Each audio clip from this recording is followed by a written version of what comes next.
Hi everyone, thanks for visiting Nancy's Classic Bedtime Stories. I'm going to continue in the tales of Edgar Allan Poe. Tonight's short story is Ligeia.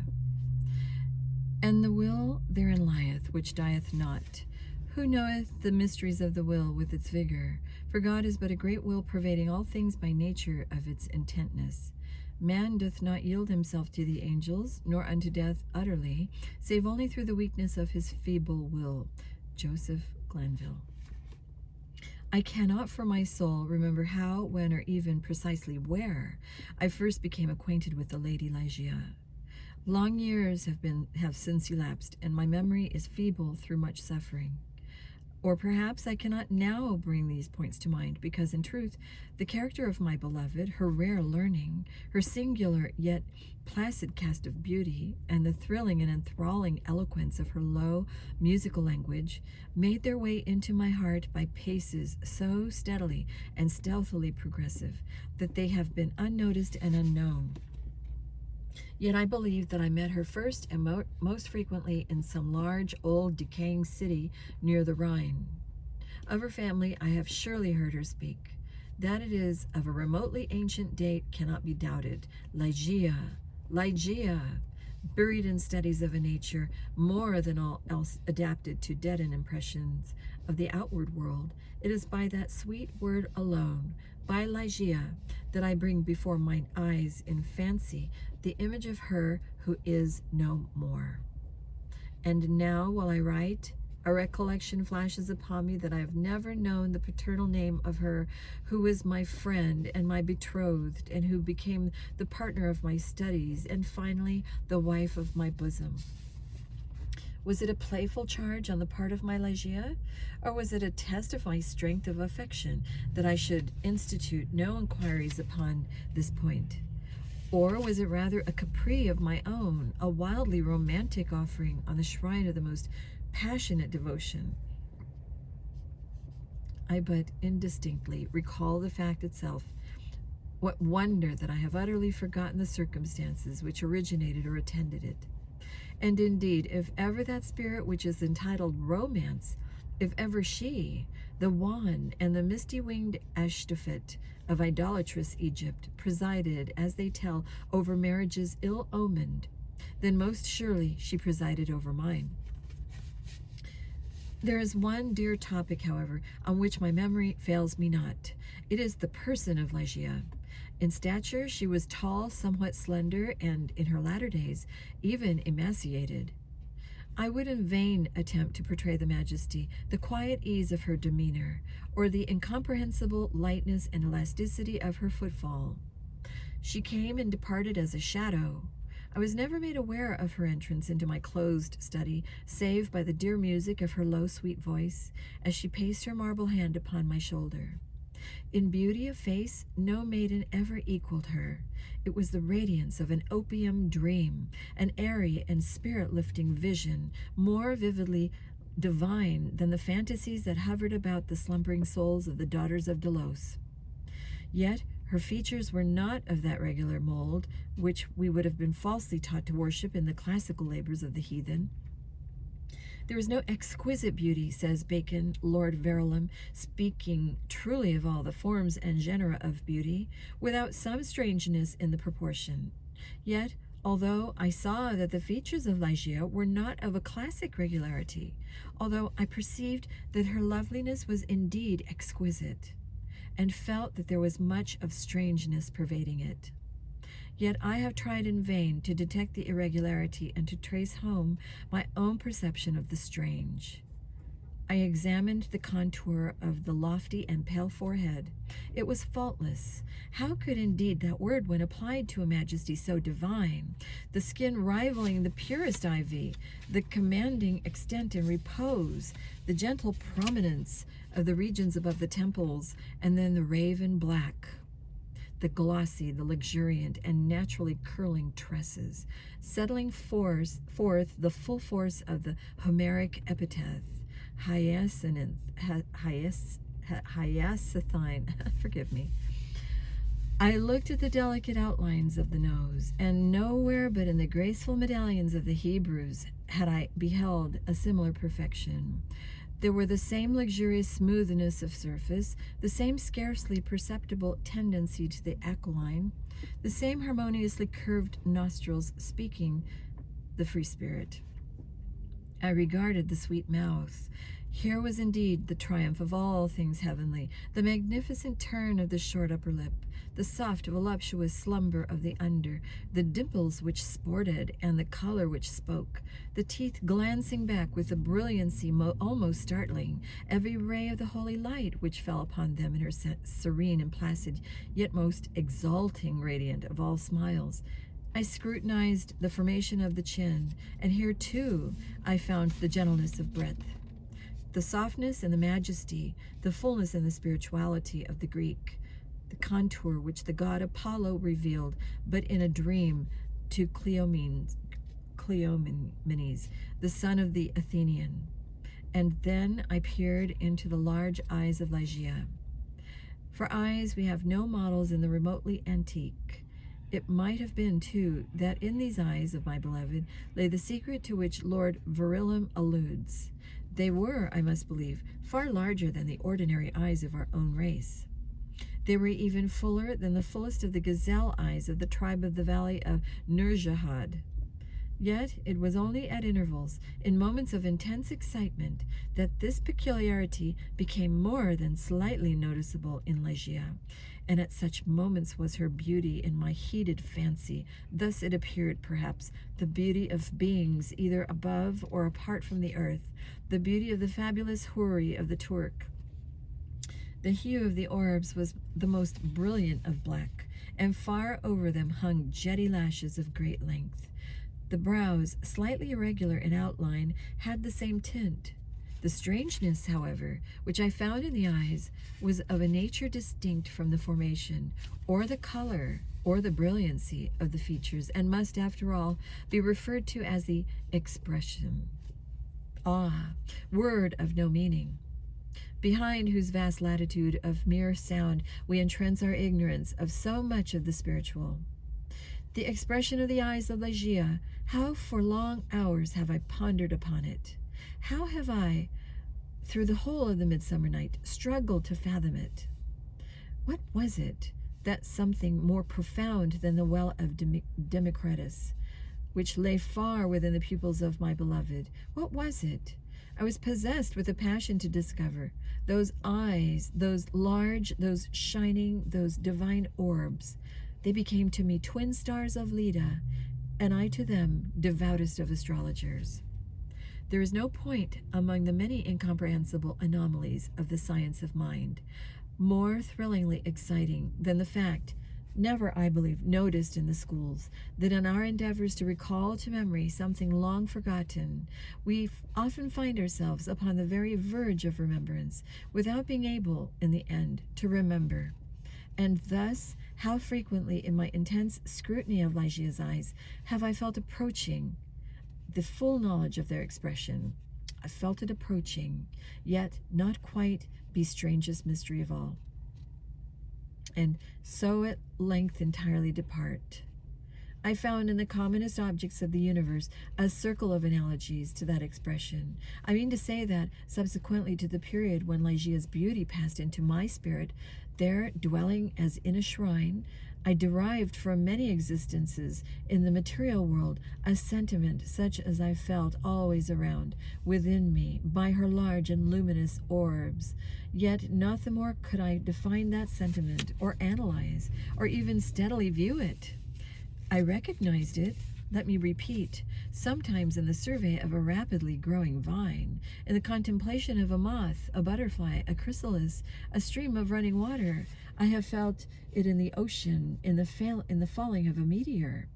I have felt it in the glances of unusually aged people. And there are one or two stars in heaven, one especially, a star of the 6th magnitude, double and changeable, to be found near the large star of Lyra. In a telescopic scrutiny of which I have been made aware of the feeling, I have been filled with it by certain sounds from stringed instruments, and not infrequently by passages from books. Among innumerable other instances, I well remember something in a volume of Joseph Glanville, which, perhaps merely from its quaintness, who shall say, never failed to inspire me with the sentiment, and the will therein lieth, which dieth not. Who knoweth the mysteries of the will with its vigor? For God is but a great will, pervading all things by nature of its intentness. Man doth not yield him to the angels, nor unto death utterly, save only through the weakness of his feeble will." Unquote. Length of years and subsequent reflection have enabled me to trace, indeed, some remote connection between this passage in the English moralist and a portion of the character of Ligeia. An intensity in thought, action, or speech was possible in her, a result, or at least an index, of that gigantic volition which, during our long intercourse, failed to give other and more immediate evidence of its existence. Of all the women whom I have ever known, she, the outwardly calm, the ever-placid Ligeia, was the most violently a prey to the tumultuous vultures of stern passion. And of such passion I could form no estimate, save by the miraculous expansion of those eyes, which at once so delighted and appalled me, by the almost magical melody, modulation, distinctiveness, and placidity of her very low voice, and by the fierce energy rendered doubly effective by contrast with her manner of utterance, of the wild words which she habitually uttered. I have spoken of the learning of Ligeia. It was immense, such as I have never known in woman. In the classical tongues was she deeply proficient, and as far as my own acquaintance extended in regard to the modern dialects of Europe, I have never known her at fault. Indeed, upon any theme of the most admired, simply the most abstruse of the boasted erudition of the Academy, have I ever found Ligeia at fault. How singularly, how thrillingly, this one point in the nature of my wife has forced itself, at this late period only, upon my attention. I said her knowledge was such as I have never known in woman, but there breathes the man who has traversed and successfully all the wide areas of moral, physical, and mathematical science. I saw not then what I now clearly perceive, that the acquisitions of Ligeia were gigantic, were astounding, yet I was sufficiently aware of her infinite supremacy to resign myself with a childlike confidence to her guidance through the chaotic world of metaphysical investigation, at which I was most busily occupied during the earlier years of our marriage. With how vast a triumph, with how vivid a delight, with how much of all that is ethereal in hope did I feel as she bent over me in studies, but little sought, but less known, that delicious vista by slow degrees expanding before me, down whose long, gorgeous, and all untrodden path I might at length pass onward to the goal of a wisdom too divinely precious not to be forbidden. How poignant, then, must have been the grief with which, after some years, I beheld my well-grounded expectations take wings to themselves and fly away. Without Ligeia, I was but as a child groping benighted. Her presence, her readings alone, rendered vividly luminous that many mysteries of the transcendentalism in which we were immersed. Wanting the radiant luster of her eyes, letters lambent and golden grew duller than Saturnian lead, and now those eyes shone less and less frequently upon the pages over which I pored. Ligeia grew ill. The wild eyes blazed with the too glorious effulgence. The pale fingers became of the transparent waxen hue of the grave, and the blue veins upon the lofty forehead swelled and sank impetuously with the tides of the most gentle emotion. I saw that she must die, and I struggled desperately in spirit with the grim Azrael. And the struggles of the passionate wife were, to my astonishment, even more energetic than my own. There had been much in her stern nature to impress me with the belief that to her death would have come without its terrors, but not so. Words are impotent to convey any just idea of the fierceness of resistance with which she wrestled with the shadow. I groaned in anguish at the pitiable spectacle. I would have soothed, I would have reasoned, but in the intensity of her wild desire for life, but for life, solace and reason were alike the uttermost of folly. Yet not until the last instance, amid the most convulsive writhings of her fierce spirit, was shaken the external placidity of her demeanor. Her voice grew more gentle, grew more low. Yet I would not wish to dwell upon the wild meaning of the quietly uttered words. My brain reeled as I hearkened, entranced to a melody more than mortal, to assumptions and aspirations which mortality had never before known. That she loved me I should not have doubted, and I might have been easily aware of that. In a bosom such as hers, love would have reigned no ordinary passion. But in death only was I fully impressed with the strength of her affection. For long hours detaining my hand, would she pour out before me the overflowing of a heart whose more than passionate devotion amounted to idolatry. How had I deserved to be so blessed by such confessions? How had I deserved to be so cursed with the removal of my beloved in the hour of my making them? But upon this subject I cannot bear to dilate. Let me say only that in Ligeia's more than womanly abandonment to a love, alas, all unmerited, all unworthily bestowed, I at length recognized the principle of her longing, with so wildly earnest a desire for the life which was now fleeing too rapidly away. It is this wild longing, it is this eager vehemence of desire for life, but for life, that I have no power to portray, no utterance capable of expressing. At high noon of the night in which she departed, beckoning me peremptorily by her side, she bade me repeat certain verses composed by herself not many days before. I obeyed her. These were they were these. Lo, 'tis a gala night. Within the lonesome latter years, an angel throng bewinged besight, in veils and drowned in tears, sit in a theater to see a play of hopes and fears, while the orchestra breathes fitfully the music of the spheres.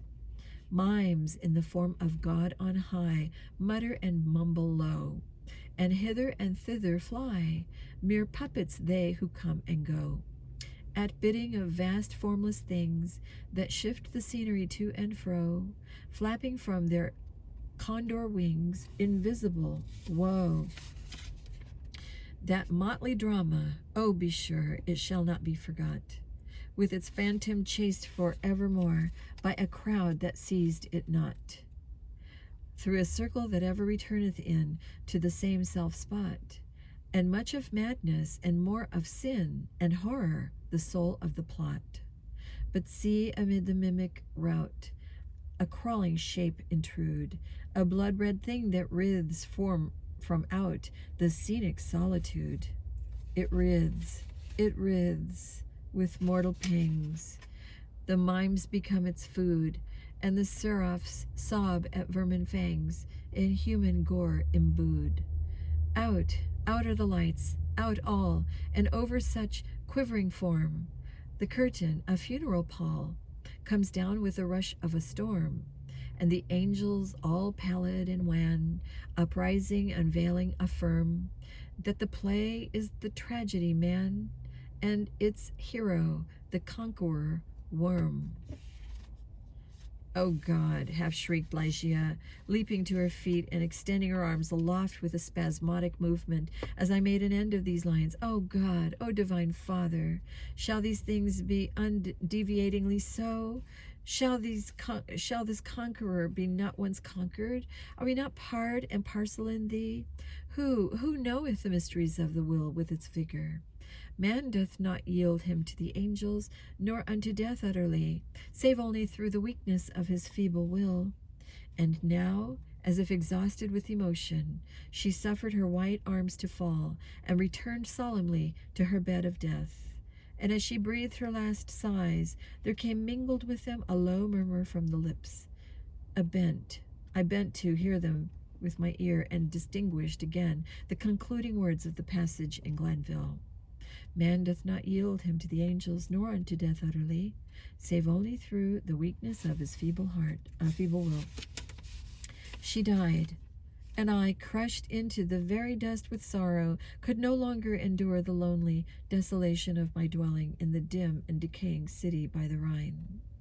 I had no lack of what the world calls wealth.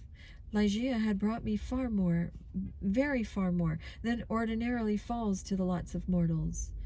After a few months, therefore, of weary and aimless wandering, I purchased and put in some repair an abbey, which I shall not name, in one of the wildest and least frequented portions of fair England.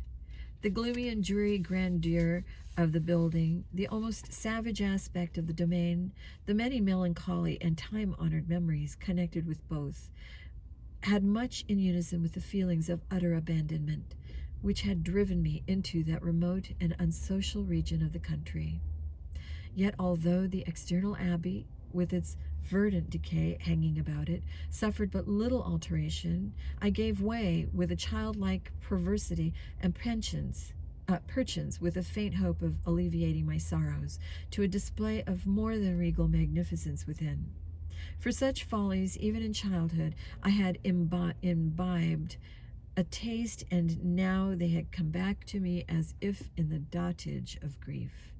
Alas, I feel how much even of incipient madness might have been discovered in the gorgeous and fantastic draperies, in the solemn carvings of Egypt, in the wild cornices and furniture, in the bedlam patterns of the carpets of tufted gold. I had become a bound slave in the trammels of opium, and my labors and my orders had taken a coloring from my dreams, but these absurdities I must not pause to detail. Let me speak only of that which one chamber ever accursed, whither in a moment of mental alienation I led from the altar as my bride, as the successor of the unforgotten Ligeia, the fair-haired and blue-eyed Lady Rowena Trevanion of Tremaine. There is no individual portion of the architecture and decoration of that bridal chamber which is not now visibly before me. Where were the souls of the haughty family of the bride then? Through thirst of gold, they permitted to pass the threshold of an apartment so bedecked, a maiden and a daughter so beloved. I have said that I minutely remember the details of the chamber, yet I am sadly forgetful of topics of deep moment. And here there was no system, no keeping in the fantastic display to take hold upon the memory. The room lay in a high turret of the castellated abbey, was pentagonal in shape, and of capacious size. Occupying the whole southern face of the pentagon was the sole window, an immense sheet of unbroken glass from Venice, a single pane, and tinted of a leaden hue, so that the rays of either the sun or moon passing through it fell with a ghastly luster on the objects within.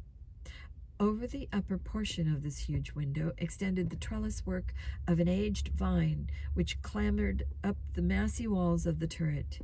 The ceiling of gloomy-looking oak was excessively lofty, vaulted, and elaborately fretted with the wildest and most grotesque specimens of the semi-Gothic, semi-Druidical device. From out of the most central recess of this melancholy vaulting depended, by a single chain of gold with long links, a huge censer of the same metal, Saracenic in pattern and with many perforations, so contrived that there writhed in and out of them, as if endued with a serpent vitality, a continual succession of party-colored fires. Some few ottomans and golden candelabra of Eastern figure were in various stations about, and there was the couch, too, the bridal couch, of an Indian model, low and sculptured of solid ebony, with a pall-like canopy above. In each of the angles of the chamber stood on end a gigantic sarcophagus of black granite from the tombs of the kings over against Luxor, with their aged lids full of immemorable sculpture. But in the draping of the apartment lay, alas, the chief fantasy of all. The lofty walls, gigantic in height, even unproportionally, So were hung from summit to foot in vast folds with a heavy and massive-looking tapestry of a material which was found alike as a carpet on the floor, as a covering for the ottomans and the ebony bed, as a canopy for the bed, and as the gorgeous volutes of the curtains which partially shaded the window. The material was the richest cloth of gold. It was spotted all over at irregular intervals with arabesque figures about a foot in diameter, and wrought upon the cloth in patterns of the most jetty black. But these figures partook of the true character, the arabesque only when regarded from a single point of view. By a contrivance now common, and indeed traceable to a very remote period of antiquity, they were made changeable in aspect. To one entering the room, they bore the appearance of simple monstrosities, but upon a farther advance, this appearance gradually departed, and step by step, as the visitor moved his station in the chamber, he saw himself surrounded by an endless succession of the ghastly forms which belonged to the superstition of the Norman, or arise in the guilty slumbers of the monk. The phantasmagoric effect was vastly heightened by the artificial introduction of a strong continual current of wind behind the draperies, giving a hideous and uneasy animation to the whole. In halls such as these, in a bridal chamber such as this one, I passed with the Lady of Tremaine the unhallowed hours of the first month of our marriage, passed them with but little disquietude, that my wife dreaded the fierce moodiness of my temper, that she shunned me and loved me but little, I could not help perceiving, but it gave me rather pleasure than otherwise. I loathed her with a hatred belonging more to demon than to man. My memory flew back, oh, with what intensity of regret, to Ligeia, the beloved, the august, the beautiful, the entombed. I reveled in recollections of her purity, of her wisdom, of her lofty, her ethereal nature, of her passionate, her idolatrous love. Now then did my spirit fully and freely burn, with more than all the fires of her own, in the excitement of my opium dreams, for I was habitually fettered in the shackles of the drug. I would call aloud her name during the silence of the night, or among the sheltered recesses of the glens by day, as if through the wild eagerness, the solemn passion, the consuming ardor of my longing for the departed, I could restore her to the pathways she had abandoned. Ah, could it be forever upon the earth? About the commencement of the second month of the marriage, the Lady Rowena was attacked with sudden illness, from which her recovery was slow. The fever which consumed her rendered her nights uneasy, and in her perturbed state of half-slumber, she spoke of sounds and of motions in and out about the chamber of the turret, which I concluded had no origin except in the distemper of her fancy, or perhaps in the phantasmagoric influences of the chamber itself. She became at length convalescent, finally well, but a brief period elapsed ere a second more violent disorder again threw her upon a bed of suffering, and from this attack her frame, at all times feeble, never altogether recovered. Her illnesses were, after this epoch, of alarming character and of more alarming reoccurrence, defying alike the knowledge and the great exertions of her physicians. With the increase of the chronic disease, which had thus apparently taken too sure hold upon her constitution to be eradicated by human means, I could not fail to observe a similar increase in the nervous irritation of her temperament, and in her excitability by trivial causes of fear. She spoke again, and now more frequently and perniciously, of the sounds, of the slight sounds, and of the unusual motions upon the tapestries to which she had formerly alluded. One night, near the closing in of September, she pressed this distressing subject with more than usual emphasis upon my attention. She had just awakened from an unquiet slumber, and I had been watching with feelings half of anxiety, half of vague terror, the workings of her emaciated countenance. I sat by the side of her ebony bed upon one of the ottomans of India. She partly arose and spoke in an earnest low whisper of sounds which she then heard, but which I could not hear, of motions which she then saw, but which I could not perceive. The wind was rushing hurriedly behind the tapestries, and I wished to show her what, let me confess it, I could not all believe, that though those almost inarticulate breathings and those very gentle variations of the figure upon the wall were but the natural effects of that customary rushing of the wind. But a deadly pallor overspreading her face had proved to me that my exertions to reassure her would be fruitless. She appeared to be fainting, and no attendants were within call. I remembered where was deposited a decanter of light wine, which had been ordered by her physicians, and hastened across the chamber to procure it. But as I stepped beneath the light of the censer, two circumstances of a startling nature attracted my attention. I had felt that some palpable, although invisible object had passed lightly by my person, and I saw that there lay upon the golden carpet, in the very middle of the rich lustre thrown from the censer, a shadow, a faint, indefinite shadow of angelic aspect, such as might be fancied for the shadow of a shade. But I was wild with the excitement of an immoderate dose of opium, and heeded these things but little, nor spoke of them to Rowena.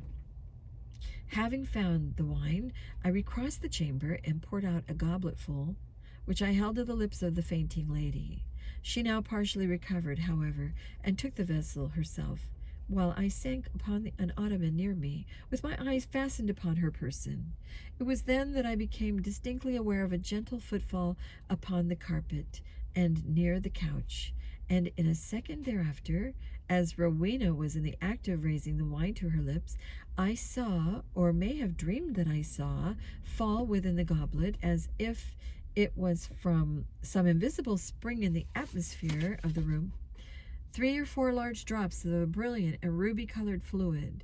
If this I saw was not Rowena, she swallowed the wine unhesitatingly, and I forbore to speak to her of a circumstance which must, after all I considered, have been but the suggestion of a vivid imagination, rendered more morbidly active by the terror of the lady, by the opium, and by the hour. Yet I cannot conceal it from my own perception that immediately subsequent to the fall of the ruby drops, a rapid change for the worse took place in the disorder of my wife, so that on the 3rd subsequent night the hands of her menials prepared her for the tomb, and on the 4th I sat alone with her shrouded body in that fantastic chamber which had received her as my bride. Wild visions, opium engendered, flitted shadow-like before me. I gazed with unquiet eye upon the sarcophagi in the angles of the room, upon the varying figures of the drapery, and upon the writhing of the partly colored fires in the censer overhead. My eyes then fell, as I called to mind the circumstances of a former night, to the spot beneath the glare of the censer, where I had seen the faint traces of the shadow. It was there, however, no longer, and breathing with greater freedom, I turned my glances to the pallid and rigid figure upon the bed. Then rushed upon me 1,000 memories of Ligeia, and then came back upon my heart with the turbulent violence of a flood, the whole of that unutterable woe with which I had regarded her thus enshrouded. The night waned, and still, with a bosom full of bitter thoughts of the one only and supremely beloved, I remained gazing upon the body of Rowena. It might have been midnight, or perhaps earlier or later, for I had taken no note of time, when a sob, low, gentle, but very distinct, startled me from the reverie. I felt that it came from the bed of ebony, the bed of death. I listened in an agony of superstitious terror, but there was no repetition of the sound. I strained my vision to detect any motion in the corpse, but there was not the slightest perceptible. Yet I could not have been deceived. I had heard the noise, however faint, and my soul was awakened within me. I resolutely and perseveringly kept my attention riveted upon the body. Many minutes elapsed before any circumstance occurred tending to throw light upon the mystery.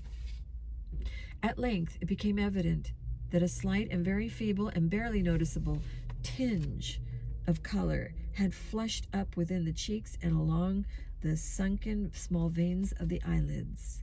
Through a species of unutterable horror and awe, for which the language of mortality has no sufficiently energetic expression. I felt my heart cease to beat, my limbs grow rigid where I sat. Yet a sense of duty finally operated to restore my self-possession. I could no longer doubt that we had been precipitate in our preparations, that Rowena still lived. It was necessary that some immediate exertion be made. Yet the turret was altogether apart from the portion of the abbey tenanted by the servants. There were none within call. I had no means of summoning them to my aid without leaving the room for any minutes, and this I could not venture to do. I therefore struggled alone in my endeavors to call back the spirit still hovering. In a short period it was certain, however, that a relapse had taken place. The color disappeared from both eyelid and cheek, leaving a wanness even more than that of marble. The lips became doubly shriveled and pinched up in the ghastly expression of death. A repulsive clamminess and coldness overspread rapidly the surface of the body, and all the usual vigorous stiffness immediately supervened. I fell back with a shudder upon the couch from which I had been so startlingly aroused, and again gave myself up to passionate waking visions of Ligeia. An hour then elapsed. When could it be possible? I was a second time aware of some vague sound issuing from the region of the bed. I listened in extremity of horror. The sound came again. It was a sigh. Rushing to the corpse, I distinctly saw, a tremor upon the lips. In a minute afterward, they relaxed, disclosing a bright line of the pearly teeth. Amazement now struggled in my bosom with the profound awe which had hitherto resigned there alone. I felt that my vision grew dim, that my reason wandered, and it was only by a violent effort that I at length succeeded in nerving myself to the task which duty thus once more had pointed out. There was now a partial glow upon the forehead and upon the cheek and throat. A perceptible warmth pervaded the whole frame. There was even a slight pulsation at the heart. The lady lived, and with redoubled ardor I betook myself to the task of restoration. I chafed and bathed the temples and the hands, and used every exertion which experience and no sudden medical reading could suggest. But in vain. Suddenly the color fled, the pulsation ceased, the lips resumed the expression of the dead, and in an instant afterward the whole body took upon itself the icy chilliness, the livid hue, the intense rigidity, the sunken outline, and all the loathsome peculiarities of that which had been for many days a tenant of the tomb. And again I sunk into visions of Ligeia, and again, what marvel that I shudder while I write.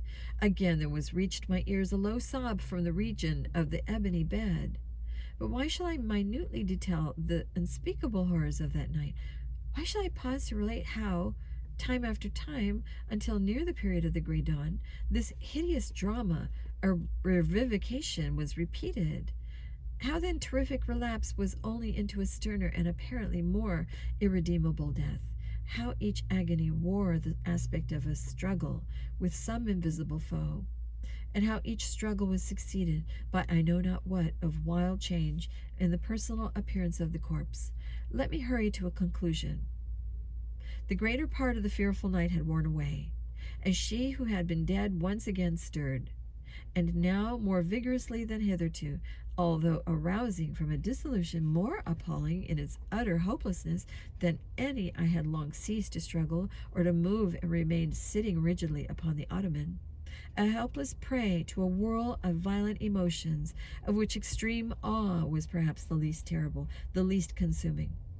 The corpse, I repeated, stirred, and now more vigorously than before. The hues of life flushed up with unwonted energy into the countenance.